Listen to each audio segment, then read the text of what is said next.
Welcome to Bhavitha Santosh economy app. ఈ app ద్వారా రాబోయే గ్రూప్ 1 to 3 నోటిఫికేషన్స్కి గాను ఎకానమీ లైవ్ క్లాసెస్ కండక్ట్ చేయడం జరుగుతుంది.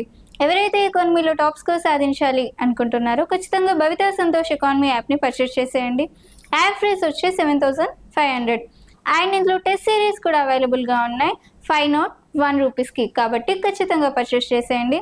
అండ్ భవితా సంతోష్ ఎకానమీలో జనరల్ స్టడీస్కి సంబంధించి అన్ని రకాల టెస్ట్ సిరీస్ కూడా అవైలబుల్లోకి రానున్నాయి. అలాగే భవితా సంతోష్ ఎకానమీలో డైలీ కరెంట్ అఫైర్స్ అనేవి తెలుగు మరియు ఇంగ్లీష్ మీడియంలో కూడా అవైలబుల్లోకి రానున్నాయి జూన్ 1 నుంచి. కాబట్టి ఖచ్చితంగా భవితా సంతోష్ ఎకానమీ యాప్ని పర్చేస్ చేసేయండి. అలాగే భవితా సంతోష్ ఎకానమీ ఛానల్ని సబ్స్క్రైబ్ చేసేయండి. అండ్ ఈరోజు డైలీ కరెంట్ న్యూస్ అండ్ ఇష్యూస్కి సంబంధించి కొంత సమాచారాన్ని మీ ముందుకి తీసుకురావడం జరిగింది. అలాగే డైలీ కరెంట్ న్యూస్ అండ్ ఇష్యూస్కి సంబంధించి కొంత సమాచారం ఇందులో జూన్ 2 నుంచి ఆన్ డ్యూటీకి రానున్న గ్రామ పరిపాలన అధికారులు అంటే జీపీఓలకి సంబంధించి గ్రామ పరిపాలన అధికారులు గ్రామాల్లో తమ విధులు అనేవి నిర్వహించనున్నారు. ఎప్పటి నుంచి అంటే జూన్ 2 నుంచి నిర్వహించనున్నారు. మరి జీపీఓలకి సంబంధించి ఈ ఎగ్జామ్ అనేది ఇదివరకే పూర్తి కాగా దీనికి సంబంధించిన ఫలితాలు అనేవి నేడు రేపు రిలీజ్ కానున్నాయి. మరి దాదాపుగా 5,400 జీపీఓ రిక్రూట్మెంట్స్ ఇందులో ఉన్నాయి అని చెప్పి తెలపడం జరిగింది. నెక్స్ట్ ఆసియాలో 6 పథకాలు. దీనికి సంబంధించి అథ్లెటిక్స్ ఛాంపియన్షిప్లో భారత్ హవా చూపిస్తుందంట. మరి అథ్లెటిక్స్ ఛాంపియన్లో భారత్ అనేది దాదాపుగా 6 పథకాలని సాధించింది. మరి దీంట్లో తొలి రోజు 2 పథకాలను సాధించిన భారత అథ్లెట్లు రెండవ రోజు పోటీల్లో దాదాపుగా 6 పథకాలను సాధించారు. మరి ఇందులో పూజాకి రజత అనే పథకం లభించింది. అంటే మహిళల విభాగంలో 1500 మీటర్ల పరుగులో భారత్ అథ్లెట్ అయిన పూజ 4 నిమిషాల్లో 10.83 సెకండ్లలో గమ్యాన్ని చేరి రజతం నెగ్గడం జరిగింది. మరి అలాగే యూసుఫ్కు కాంస్యం లభించడం జరిగింది. పురుషుల విభాగంలో 1500 మీటర్ల పరుగులో సుమారుగా 3 నిమిషాల్లో 43.0 మీటర్ల సెకండ్లలో లక్ష్యాన్ని చేరి దాదాపుగా కాంస్య పథకాన్ని కైవసం చేసుకున్నారు. ఎవరు? యూసుఫ్కి కాంస్య పథకం సాధించారు పురుషుల విభాగంలో. అలాగే ఆంధ్రప్రదేశ్ అథ్లెట్ జ్యోతి యుర్రాస్ తదుపరి రౌండ్కి అర్హత సాధించడం జరిగింది. మహిళలలో హార్డేస్లో జ్యోతి 13.18 సెకండ్లలో దాదాపుగా లక్ష్యాన్ని చేరి ముందంచ వేసిందంట. మరి దీనికి సంబంధించి తేజస్విన్కి సిల్వర్ లభించడం జరిగింది. భారత స్టార్ అథ్లెట్ అయిన తేజస్విన్కి 10 ఈవెంట్లలో దాదాపుగా 7,618 పాయింట్లతో 2వ స్థానం దక్కించుకోవడం జరిగింది. అలాగే ప్రవీణ్ 3వ ప్రయత్నంలో పురుషుల ట్రిపుల్ జంప్లో ప్రవీణ్ చిత్రవేల్కి రజత పథకంతో మెరవడం జరిగింది. అంటే ప్రవీణ్ 3వ ప్రయత్నంలో రజత పథకాన్ని సాధించారు. ఇందులో దాదాపుగా రూపాల్, సంతోష్, విశాల్, శుభా బృందానికి అగ్రస్థానం అనేది లభించింది. అలాగే ప్రవీణ్, తేజస్విని, పూజ, రూపాల్కి వ్యక్తిగత రజతాలు అనేవి సాధించారు. కాంస్య పథకం నెగ్గిన యూసుఫ్ షో. ఇది ఈరోజు స్పోర్ట్స్కి సంబంధించిన విషయం. అలాగే అమ్మాయిలకి న్యూట్రిషన్ ఫుడ్ అంటే అమ్మాయిలకి న్యూట్రిషన్ ఫుడ్ అందచేయాలి అన్న ఉద్దేశంతో రాష్ట్ర ప్రభుత్వం ఇందిరమ్మ అమృతం పేరుతో ఒక కొత్త స్కీమ్ని ప్రారంభించడం జరిగింది. మరి ఈ స్కీమ్ ద్వారా నేడు అంటే ఈ రోజు గురువారం రోజున కొత్తగూడెం జిల్లాలో మంత్రి సీతక్క గారు ఇందిరమ్మ అమృతం పేరుతో కొత్త స్కీమ్ని ప్రారంభించడం జరిగింది. మరి ఈ స్కీమ్ ద్వారా దాదాపుగా అంగన్వాడీ కేంద్రాల నుంచి ప్రతి అమ్మాయికి అంటే ఒక్కో అమ్మాయికి దాదాపుగా ఒక నెలకి 30 చిక్కీలను ఇవ్వనుంది. అంటే అంగన్వాడీ కేంద్రాల నుంచి ఒక నెలకి దాదాపుగా 30 చిక్కీలను ఇవ్వనుంది.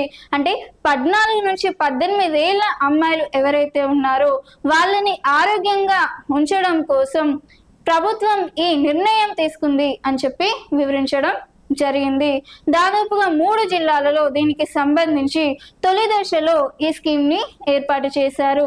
అంటే ఏ జిల్లాలలో ఏర్పాటు చేశారు అంటే కొమరంభీం, ఆసిఫాబాద్ మరియు కొత్తగూడెం అలాగే భూపాలపల్లి అనే 3 జిల్లాలలో దీనికి సంబంధించి 3 జిల్లాలలో తొలి దశలో ఈ స్కీమ్ ని ప్రారంభించడం జరిగింది.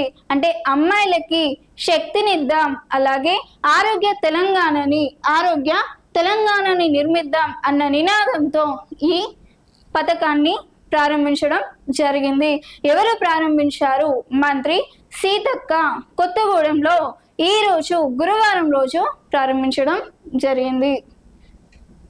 నెక్స్ట్, ఇండియా యుఎస్ వాణిజ్య ఒప్పందం కొత్త అవకాశాలు. మరి ఇండియాకి యుఎస్ కి మధ్య వాణిజ్య ఒప్పందాలు అనేవి తెలిసినవే. మరి దీనికి సంబంధించి అమెరికా అనేది భారత్ పై 26% వరకు అధిక టారిఫ్లు అనేది విధించింది. టారిఫ్స్ అంటే సుంకాలు అనేవి దాదాపుగా 26% వరకు అధికంగా విధించింది. మరి ఈ సుంకాలని 26% నుంచి 0% తగ్గించాలి అన్న ఉద్దేశంతో భారత్ అమెరికాని అడగడంతో మరి అమెరికా 0% తగ్గించాలి అంటే మీరు అమెరికా అధ్యక్షుని అడగాలి, లేకపోతే 90 రోజుల సమయం అనేది ఇస్తాము అన్నట్లుగా వివరించడం జరిగింది. మరి దీనికి సంబంధించి జూలై 8 వరకు ఈ సమయం అనేది ఉండగా దీన్ని అమెరికా నిలిపివేయడం తెలిసింది. మరి దీంతో ఈలోపే అమెరికాతో ఒప్పందం చేసుకున్నందుకు భారత్ విస్తృత స్థాయి చర్చలు నిర్వహిస్తుంది. తర్వాత భారత ఎగుమతులపై టారిఫ్లు పూర్తిగా మినహాయింపు ప్రయోజనం అనేది దక్కుతుందని, మరి అంతర్జాతీయంగా అమెరికా నుంచి మనకి సహకారం అనేది వస్తుందని, అలాగే ప్రత్యక్ష పెట్టుబడుల నుంచి కూడా మనకి అంతర్జాతీయంగా ఒక అవకాశం అనేది లభిస్తుంది అన్న ఉద్దేశంతో భారత్ ఉంది. నెక్స్ట్, గ్రూప్ 1 అభ్యర్థులకి అన్యాయం అని చెప్పి సీఎం రేవంత్ రెడ్డి వివరించడం జరిగింది. అంటే గత ప్రభుత్వం దాదాపుగా 10 ఏళ్ళు పరిపాలించినప్పటికీ ఒక్క ఉద్యోగ నోటిఫికేషన్ కూడా వేయలేదు అని చెప్పి రేవంత్ రెడ్డి ఈ సందర్భంగా వివరించడం జరిగింది.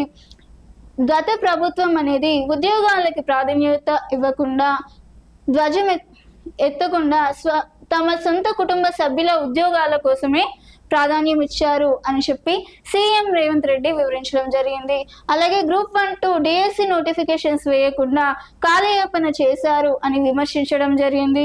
తాము అధికారం చేపట్టిన తొలి ఏడాదిలోనే దాదాపుగా 59,000 ఉద్యోగాలు ఇచ్చామని, మరి ప్రైవేట్ కార్పొరేట్ సంస్థల్లో లక్షల మందికి ఉద్యోగాలు కల్పించామని ఈ సందర్భంగా ఆయన చెప్పుకురావడం జరిగింది. మరియు హైకోర్టులో సీజేగా ఏకే సింగ్ ని నియామకం. మరి హైకోర్టు సీజేగా అంటే హైకోర్టు ప్రధాన న్యాయమూర్తిగా ఏకే సింగ్ నియామకం అనేది జరిగింది. మరి హైకోర్టులో ఒక జడ్జి నియామకం లేదా బదిలీ అనేది ఎవరి నిర్ణయం ప్రకారం జరుగుతుంది అంటే కొలీజియం వ్యవస్థ యొక్క నిర్ణయం ప్రకారం ఈ హైకోర్టు లేదా సుప్రీంకోర్టులో ఈ జడ్జిల యొక్క నియామకం లేదా బదిలీ అనేది జరుగుతుంది. మరి కొలీజియంలో ఎంతమంది ఉంటారు అంటే దాదాపుగా 5 మంది కొలీజియంలో ఉంటారు. అందులో కొలీజియం అధ్యక్షుడుగా సుప్రీంకోర్టు ప్రధాన న్యాయమూర్తి ఉంటారు. మరి మిగతా సభ్యులు సుప్రీంకోర్టు సీనియర్ న్యాయమూర్తులు ఎవరైతే ఉన్నారో వాళ్ళు మొదటి 4 కొలీజియం యొక్క 4 సభ్యులుగా ఉంటారు. మరి కొలీజియం వ్యవస్థ అనేది ఈ భారత లేదంటే సుప్రీంకోర్టు లేదా హైకోర్టు న్యాయమూర్తుల యొక్క నియామకం లేదా బదిలీలకి సంబంధించి నిర్ణయం అనేది తీసుకుంటుంది.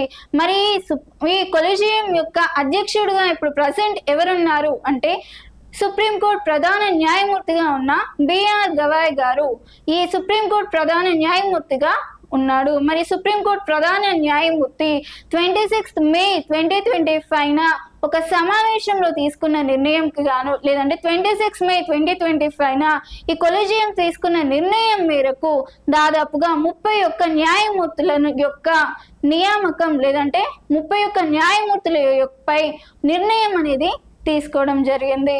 మరి అదే విధంగా హైకోర్టు న్యాయమూర్తిగా ఇప్పుడు ప్రజెంట్ ఏకే సింగ్ ని ఎవరు నిర్ణయించారు అనంటే కొలీజియం యొక్క ప్రధాన న్యాయమూర్తిగా ఉన్న బిఆర్ గవాయ్ గారు నియమించడం జరిగింది. మరి ఇంతకు ముందు ఈ ఏకే సింగ్ త్రివేది లేదంటే త్రిపుర హైకోర్టు ప్రధాన న్యాయమూర్తిగా పనిచేశారు. మరి త్రిపుర హైకోర్టు న్యాయమూర్తి నుంచి లేదంటే త్రిపుర హైకోర్టు నుంచి ఇప్పుడు తెలంగాణ హైకోర్టుకి బదిలీ అనేది జస్టిస్ బిఆర్ గవాయ్ నిర్ణయం మేరకు జరిగింది. దేశవ్యాప్తంగా ఆస్తుల రిజిస్ట్రేషన్స్ ఆన్లైన్స్ అంటే ఇప్పుడు దేశానికి ఇప్పుడు ప్రజెంట్ ఆన్లైన్కి సంబంధించి లేదంటే భూముల రిజిస్ట్రేషన్స్కి సంబంధించి రిజిస్ట్రేషన్స్ అనేవి ఆన్లైన్లో జరగాలంటే చాలా వరకు సబ్ రిజిస్టర్స్ చుట్టూ ప్రజలు తిరిగేవాళ్ళు. అంటే రిజిస్టర్స్ అనేవి రిజిస్టర్ కావాలి అంటే సబ్ రిజిస్టర్స్ పైన ఆధారపడాలి తిరగాలి అన్న ఉద్దేశంతో ఈ సబ్ రిజిస్టర్స్ ఏవీ లేకుండా డైరెక్ట్గా నేరుగా ఆన్లైన్లోనే ఈ భూములకి సంబంధించిన రిజిస్ట్రేషన్స్ అనేవి జరగాలి అన్న ఉద్దేశంతో భారత ప్రభుత్వం ఒక కొత్త చట్టాన్ని తీసుకురావడం జరిగింది. భారత ప్రభుత్వం ఒక కొత్త నిర్ణయాన్ని తీసుకురావడం జరిగింది. మరి ఈ నిర్ణయం మేరకు 117 ఏళ్లుగా అమల్లో ఉన్న రిజిస్ట్రేషన్ చట్టం ప్లేస్ లో ఒక కొత్త చట్టాన్ని తీసుకురానుంది. అంటే 117 సంవత్సరాల నుంచి అమల్లో ఉన్న చట్టాన్ని కూడా తీసివేస్తూ ఒక కొత్త చట్టాన్ని తీసుకొచ్చి సబ్ రిజిస్టర్స్ ఏవీ లేకుండా డైరెక్ట్గా ఆన్లైన్లోనే భూములకి సంబంధించిన రిజిస్ట్రేషన్స్ చేసుకోవడానికి ప్రభుత్వం ఒక కొత్త నిర్ణయం అనేది తీసుకురావడం జరిగింది. ఇది ఏ రోజున జరిగింది అంటే మే 28న భూములకి సంబంధించిన రిజిస్ట్రేషన్స్ కి తీసుకురావడం జరిగింది. అండ్ ఇది ఈరోజు డైలీ న్యూస్ అండ్ ఇష్యూస్ కి సంబంధించి అండ్ నా క్లాస్ మీకు నచ్చుంటే ఖచ్చితంగా వీడియోని లైక్ చేయండి, వీలైనంత మందికి షేర్ చేయండి అండ్ ఖచ్చితంగా ఛానల్ని సబ్స్క్రైబ్ చేయండి. Thank you.